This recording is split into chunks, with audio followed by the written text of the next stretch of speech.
sincèrement rappeler encore que ce n'est pas un cours suffisant, c'est un cours d'appui pour les élèves. Et c'est un cours de rattrapage pour ceux qui vont rater certains cours en classe. Et tout cela peut être possible, peut être compris si vous suivez sciemment vos enseignants de classe, vos différents enseignants de classe. Parce que ce sont eux qui sont vos guides.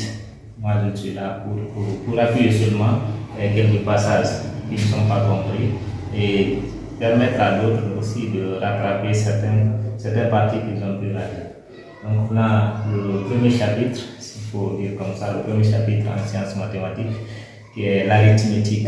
L'arithmétique est un chapitre très très important et qui est défini selon le dictionnaire comme étant une science des nombres. Une science des nombres. Et ça parle beaucoup des nombres. Ici, exclusivement pour le programme de la terminale, ça parle de deux ensembles.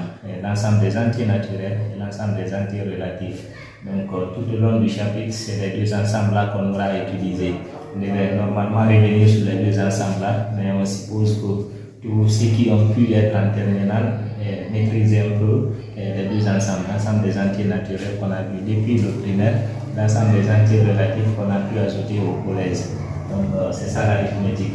Donc, il y a une partie qui parle ici de la division euclidienne. Nous avons pris cela comme étant notre première leçon. D'autres professeurs peuvent prendre autre. Il ne faudrait pas qu'on arrive à les contredire, qu'on arrive à dire que ce n'est pas normal. Ce n'est pas lié. C'est pourquoi on peut placer comme on veut. C'est comme les chapitres aussi. Ce n'est pas lié. Il y a de ces chapitres qui dépendent des autres, mais il y a de ces chapitres qui sont indépendants. Donc, on peut les prendre comme on veut. Et la division euclidienne dit soit A et B, deux entiers relatifs. A et B sont deux entiers relatifs, deux nombres. Donc, ce sont deux nombres qui sont là. Et B est différent de 0. B est différent de 0 parce que c'est lui le diviseur. 0 ne divise aucun nombre. Je crois déjà que ça s'est retenu depuis le primaire. Pour dire comme ça. Il existe un unique couple, un seul couple Q et R tel que QR appartenant à Z fois N tel que. Donc, ça veut dire ici que Q lui appartient à l'ensemble des entiers relatifs. Et R appartient à l'ensemble des entiers naturels.